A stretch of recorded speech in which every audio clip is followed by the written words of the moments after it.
Olá pessoal, olá sétimo ano, tudo bom com vocês? Aqui é o professor Daniel, né? A gente está à distância por enquanto, então esse vídeo serve para falar um pouco do que eu já trabalhei com vocês na última aula e também dar uma adiantada no que veremos na próxima semana, certo? Então, novamente um retorno para todos nós, professor Daniel, e aqui um personagem só para dar uma animada na nossa aula, tudo bem? Na aula passada, nós vimos um pouco sobre Idade Antiga. Eu já fiz a introdução com vocês. Eu disse que temos civilizações que cresceram durante a Idade Antiga, né? Até pedi para que vocês copiassem esse slide e trouxe algumas imagens referentes ao tema. Enfim, temos aqui, na Idade Antiga, as chamadas civilizações do Oriente, né? São os egípcios, os mesopotâmicos, os persas, os indianos, os chineses, os fenícios, os hebreus, né? Toda uma população que viveu ali no Oriente Médio e na Ásia um pouco mais distante. Eles tinham algumas características em comum, né? A principal delas era o politeísmo. A maioria desses povos acreditavam na existência de vários deuses. Daí vem um termo politeísmo, né? Poli, vários, teísmo referente aos deuses. Enfim, além disso, a política dessas populações, era bem centralizada em torno da teocracia. Essa outra palavra também tem a ver com religião. Theo simboliza e é referente a Deus, é uma palavra grega. Cracia, poder, né? É um poder político atrelado à religiosidade. Então, as pessoas que eram nomeadas reis, rainhas, imperadores, normalmente eles tinham uma proximidade muito grande com a religião. Visto os faraós, né? Os faraós, além de serem os reis do Egito, aqui nós temos uma pirâmide do Egito, um sarcófago e uma coroa egípcia, os faraós também eram vistos como deuses, né? Descendentes diretos dos deuses. Então a gente vê aqui um ponto bem interessante na população, principalmente da Mesopotâmia e do Egito Antigo. Enfim, além disso, nós temos aqui as sociedades hidráulicas. Lembrando, hidráulica é referente à água. São populações que dependiam diretamente, principalmente dos rios. Eu falei para vocês, o Egito Antigo dependia diretamente dos rios e o povo da Mesopotâmia, o Egito do rio Nilo e o mesopotâmico do rio Tigre e do rio Eufrates. Trouxe para vocês algumas imagens, nós já trabalhamos essas imagens, né? Temos aqui hieróglifos, onde percebemos escritas que simbolizam normalmente eventos da natureza, alguns pássaros, aves, animais no geral. Temos aqui o olho de Horus, né, que é uma divindade egípcia. Ao lado temos três símbolos cruciais para a gente entender a Idade Antiga: o Partenon, o Coliseu Romano e as pirâmides do Egito. Logo acima, as imagens que eu já trabalhei com vocês. Essas imagens aqui, normalmente referentes à Idade Antiga, e essas referentes à Idade Média, que será um tema que abordaremos mais para frente. Como eu falei para vocês, as primeiras civilizações, elas acabaram se centralizando aqui nessa faixa de território, né, onde está demarcado com esse azul turquesa.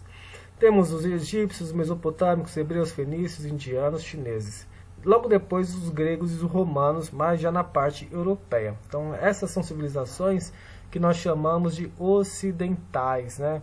São civilizações que têm uma ligação conosco aqui no Brasil um pouco mais intensa do que essas outras civilizações que nós chamamos de civilizações orientais. As orientais, como eu salientei com vocês, surgiram algumas delas nessa região, a região da Mesopotâmia, a região do Egito Antigo, a região entre os rios Tigre e o rio Eufrates e a região banhada pelo Nilo. Esses povos, eles se manifestavam artisticamente de maneira muito parecida. Normalmente era feito uma referência a algum rei, rainha, divindade, e quase sempre era comum que as pessoas fossem representadas de perfil, rosto de perfil. Mesmo sendo aqui no caso um objeto em relevo da população assíria, e aqui embaixo temos uma pintura egípcia, mas sempre de perfil, às vezes o corpo no frontal. Aqui nós vemos uma referência divina, no caso do deus Anubis.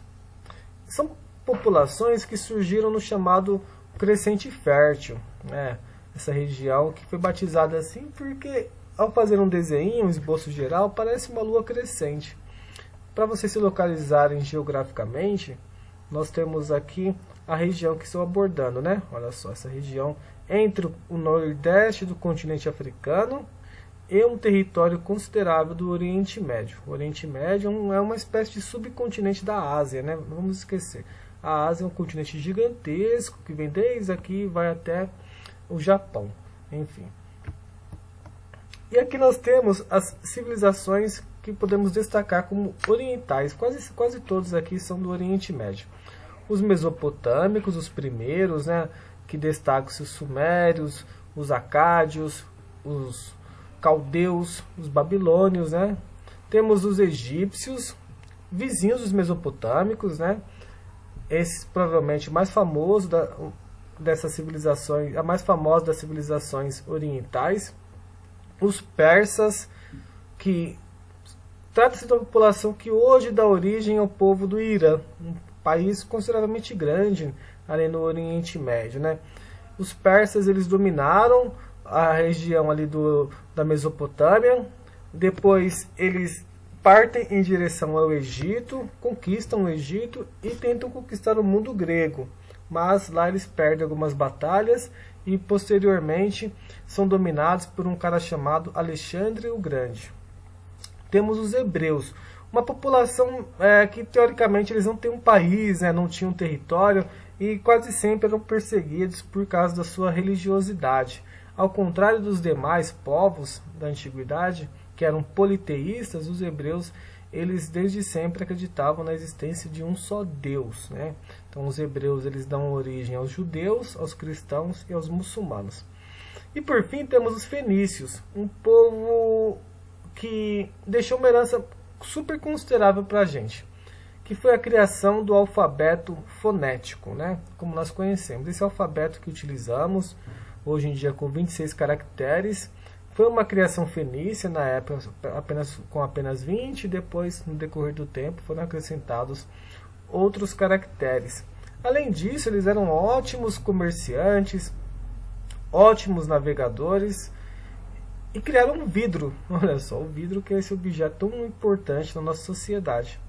Então, os fenícios deixaram um certo legado para a nossa sociedade. E aqui nós temos já uma civilização ocidental, os gregos, o mundo grego. Vamos pensar o seguinte: os gregos, gente, eles não tinham um país unificado, um território unificado, um império grego. O que existiam eram várias cidades que ocupavam uma determinada região. Aqui nós vemos no Mar Mediterrâneo, Mar Egeu, Mar Jônico, e que essas cidades tinham uma relação entre si, né? Eles tinham características culturais muito parecidas. Os gregos falavam o mesmo idioma e acreditavam nos mesmos deuses. Isso era o elo entre eles. Cada cidade adorava, de certa maneira, um deus mais do que outro. Por exemplo, em Atenas, adorava-se mais a deusa Atenas. Enfim, então, esses povos, eles viviam em suas cidades e tinham sua independência. Então, cada um era independente entre si. Tanto que, em certas cidades, o regime político era democracia, como em Atenas, ou seja, a população, uma parcela da população tinha direito a opinar politicamente, e em outras não, como Esparta, onde tínhamos o rei, né? Então, observe que são características políticas bem diferentes. E o mundo grego, ele vai se consolidar em torno do comércio marítimo, olha só, exceto Esparta e uma outra cidade que tivesse mais no interior dessas regiões.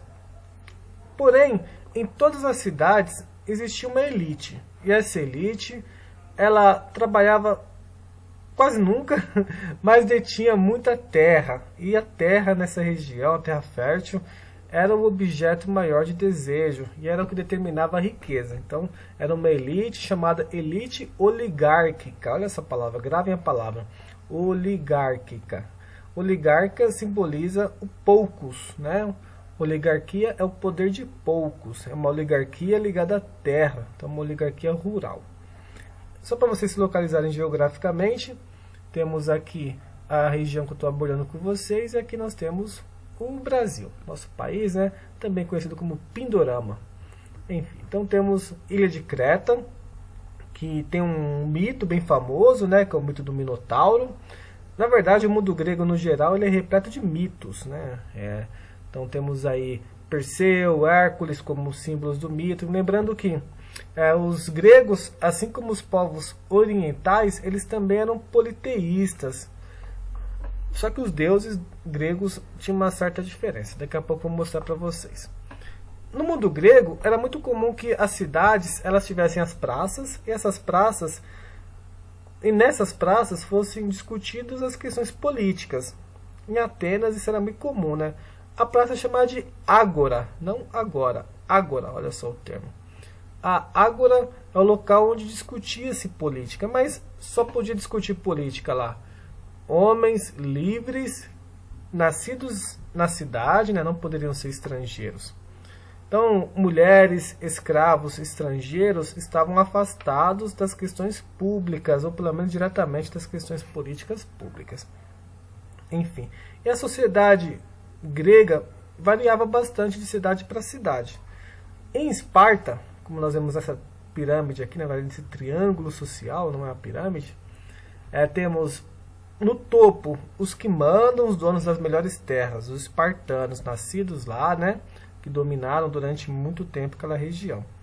Depois deles, numa escala, nós vemos os chamados periecos, que eram homens pobres que viviam nas periferias. Aí vem o termo periferia, né? O que vive na periferia é o periférico. Aqui nós chamamos de periecos. Logo após vinham os homens livres, quase sempre estrangeiros que trabalhavam no comércio. E por fim, os que trabalhavam nas terras dos espartanos, chamados ilotas. Eles não eram escravos, eram servos. Tem uma diferença considerável entre ser escravo e servo, embora trabalhe tanto quanto o outro, só que o escravo ele não é dono nem de si mesmo, e o ilota, ele pelo menos era dono de si mesmo. Em Atenas, a gente vai ver uma diferencinha. Em Atenas nós temos os chamados cidadãos. Os cidadãos são também conhecidos como eupátridas. Eles são sempre homens, maiores de 18 anos, tinham as melhores terras, né? Não trabalhavam, né? Eles apenas discutiam, faziam as questões orais, isso era bem comum. Depois vinham as mulheres estão numa escala social inferior ao homem, elas não tinham direitos políticos, não podiam participar da política, como eu falei para vocês, sempre deviam obediência a um homem. A princípio o pai, depois que casavam, ao marido. As ricas ainda ficavam em casa. As pobres, elas faziam serviços comuns, né, como doméstica, de repente lavando roupa para o pessoal, enfim, e raramente na agricultura. Depois temos os estrangeiros. Esses estrangeiros quase sempre dependiam do comércio. Muitas vezes eram conhecidos como metecos, né? Eles eram livres, pagavam impostos, serviam ao exército, não podiam ter terras, né, nem propriedades. Enfim, então é uma outra camada social consideravelmente grande, mas que não tinha os direitos políticos. E por fim, a base social ateniense, que era os escravos. Os escravos eles eram feitos a partir de guerras ou dívidas. Eles faziam todo tipo de serviço, né? Principalmente doméstico e também no campo, né? Praticamente tudo. Eles dependiam diretamente do seu dono, que era sempre uma pessoa muito rica. E se de repente o dono dele considerasse ele já um homem livre, assim seria. E como eu falei para vocês, uma característica também comum, mas nesse caso religiosamente falando, entre as cidades, era o fato de todos serem politeístas, acreditavam na existência de vários deuses. Temos aqui uma lista de alguns deuses, e ao lado temos um desenho do Partenon, né? Partenon, que é a casa dos deuses, daí vem a palavra Partenon. Par quer dizer juntos, Tenon referente a deuses. Enfim, e aqui alguns deuses, né? Afrodite, a deusa do amor, Apolo, Deus supremo, Ares, o deus da guerra, né? Artemis, a da caça, Atenas, da sabedoria. Deixa eu ver, aqui faltou os Zeus aqui, o deus maior de todos, Poseidon, o deus dos mares, irmãos de Zeus. Enfim, Hermes, um dos amantes de Afrodite, olha só. Enfim, então temos aqui um emaranhado de deuses. Tinham deuses para praticamente tudo, gente, na Grécia Antiga. Na Grécia eles tinham uma relação bem próxima com os deuses. De acordo com a mitologia, alguns mortais se relacionavam com os deuses. Fisicamente falando, os deuses eram idênticos aos seres humanos. É diferente, por exemplo, dos deuses orientais. Lá os deuses orientais normalmente eles têm características meio física, meio humana, meio animalesca. Aqui não, totalmente humana. Então eles têm características físicas idênticas aos humanos. A personalidade também é idêntica aos humanos. Eles amam, eles odeiam, eles têm inveja, eles têm ciúmes, eles se apaixonam, eles choram. Então os deuses gregos eles têm características físicas e psicológicas idênticas aos seres humanos. Tudo bem, pessoal? Dúvidas? Angústia? Ótimo. Então, temos 3 exercíciozinhos para fixar o conteúdo. Estão aí, né? O que há em comum com as civilizações ocidentais e orientais, quando a gente fala de práticas religiosas, né? O que há em comum entre esses povos do Ocidente, os gregos e romanos, com os orientais, né? No caso, ali, egípcios, mesopotâmicos, principalmente. Pergunta 2. O mundo grego ele não era um mundo único, né, uniforme, não tinha um país único. Tinha várias cidades, e cada cidade tinha seu aspecto. Mas tinha uma característica em comum, que se refere à elite local. Qual que era a principal riqueza dessa elite? E como a gente pode denominar essa elite? E por fim, bem simples. Se tinha algum desenho, filme, anime, gibi, qualquer produção artística que tenha ou faça alguma alusão ao mundo grego. Bom, pessoal, só vocês citarem no caderno de vocês, copiem a pergunta e façam isso. Certo, pessoal? Tchau, tchau para todos. Tchau, tchau.